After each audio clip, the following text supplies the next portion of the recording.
Stop what you're doing right now. It's time for Songwriter Superlative.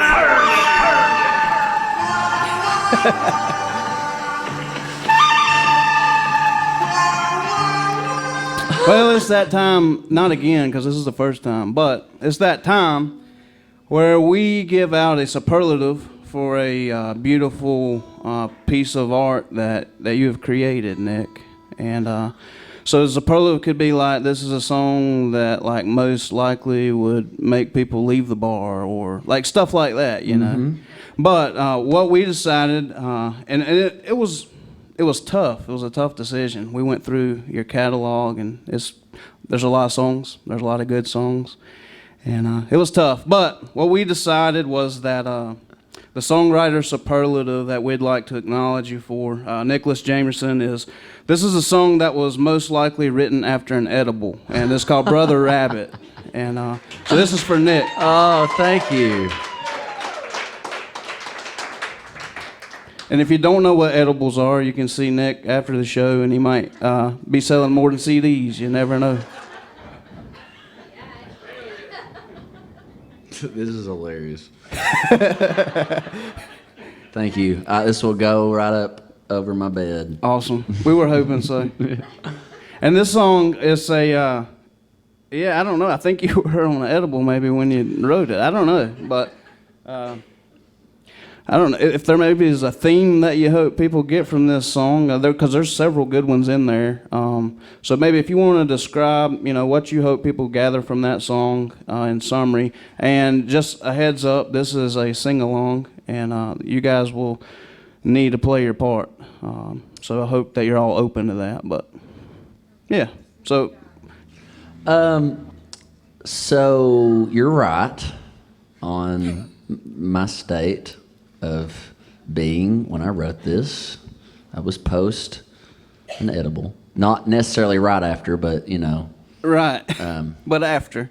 After, a friend of mine had given me this book called As Told by Uncle Remus. Anybody familiar with? I know that they use that book a lot in schools growing up. It was published early 1900s, and it's Tall Tales of the South, I think, pretty much.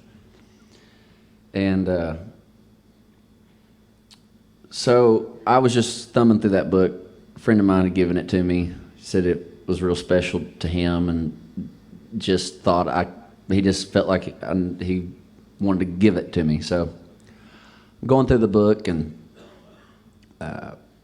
there's a passage in it. Uncle Remus is one of the main characters in it, and he's the storyteller essentially, and he's the caretaker for this young boy. And the young boy is sitting on a riverbank, and Uncle Remus sneaks up behind him and scares him, and the little boy's frightened, and Uncle Remus feels bad, and he goes on this wild, just random tangent that had nothing to do with anything, and he gets to the end of the story, and the little boy is just like, "Why'd you tell me that?" And he goes, "Well, sometimes we just need to hear a story to forget we were frightened." So that struck me as a songwriter and a storyteller, just like sometimes people just need to hear a story. That's part of the gig, is they just want to be told something to kind of take them away from wherever they're at. So I continued in the book, and there was just at the top of one of these pages, it was like, when Brother Rabbit became king. So I've never heard that in my life. Right. A rabbit, thinking about a rabbit being a king. And so I took that line and just started writing. And the story itself is these two rabbits that are just traveling around, and they are just trying to survive, running away from dogs and stuff, and just doing what rabbits do. And I know.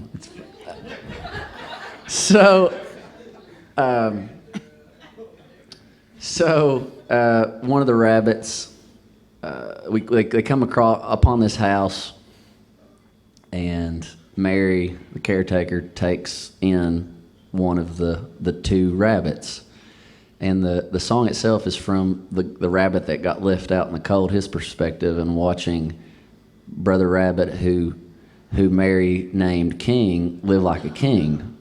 And finally, Brother Rabbit, King, wants to leave his throne, but he's big and fat, so he can't run from Right. dogs. Yeah. So the moral of the story is to stay hungry. It's to stay, not to overdo it and keep working hard, essentially, because the big black dog is coming for all of us regardless. But if you stay hungry, then you also stay faster. And it's just, you can kind of put off the black dog for as long as you can. This song, I guess it's just about gluttony, Don't be a glutton and work hard, and don't get too comfortable, because then you get soft. And I got real deep in this one. So Awesome. And your part, just so you know, is oh. yeah, I'm gonna make some Just random like that. noises. Yeah. And you got to do it back. It's Yeah. like recall and response. Some of y'all have done this before, so Yeah. Yeah. Okay. And I've often heard just songs that it's like, man, how'd that guy write that? And people say, well, he was probably doing some drugs. And this is one of those songs. So I don't want to put it off on that though, because it wasn't all that. It just it was a conglomerate of it things. was, it was just new territory. It reminds me of like a Dr. Seuss, like Aesop's Fable type of thing, and it really opened up a whole new world of songwriting for me, because it's just like, I think that it's easy when you're in this to box yourself in to certain things. And in the time that I wrote it, my niece had just been born. So kind of in that world of thinking about just younger people and kids and story, and I really do think it's one of the better, probably to me, the best story that I've ever written, because I don't know. That's just how I feel, as far as like a true story that I just made up out of nothing, pretty much. It's like, I got to the end of it, I was like, wow, I can't believe I just wrote that, because it's kind of ridiculous, but it's just like, as a songwriter, we can make up whatever we want to. So It kind of gives me, just opens it up for endless possibilities, So what's the poet's name? Shel Silverstein, you know what I'm talking about? Yeah. Yeah, it's like that kind of stuff. And like I said, Dr. Seuss, and that was really big for me growing up as a kid. And this, I think, kind of dives into that world. So. Awesome. Brother Rabbit.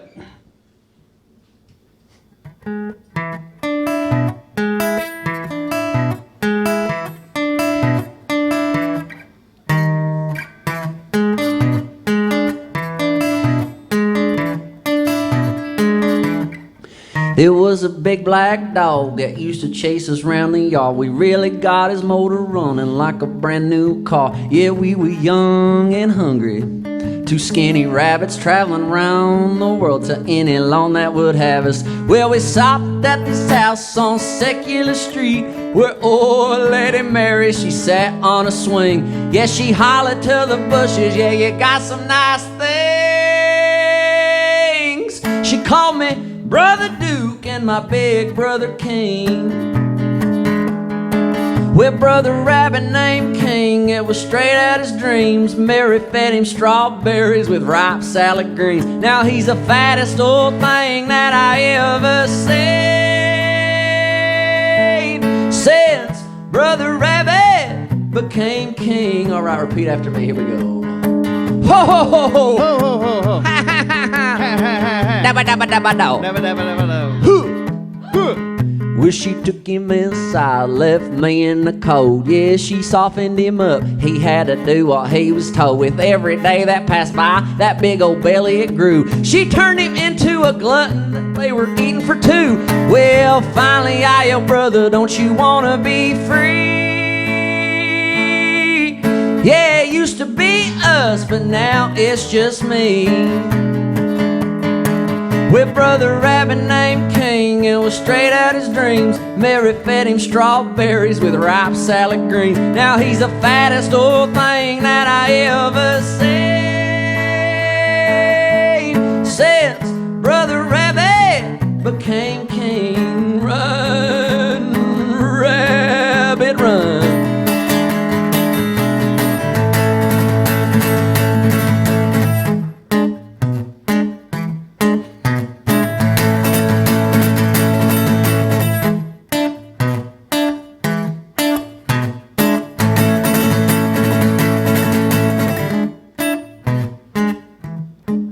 Well, to my surprise, he followed me away from his home. That boy, he was silver spoon spoiled, but now he was off his throne. And you know what?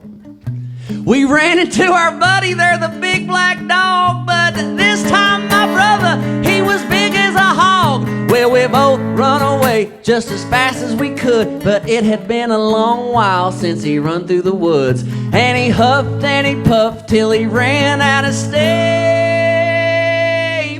And the moral of the story is, you can't outrun the dogs when you're eating like a king. No, you cannot.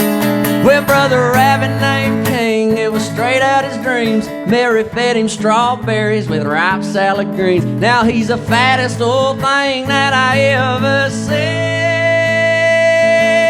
seen. Since Brother Rabbit became king, run, rabbit, run.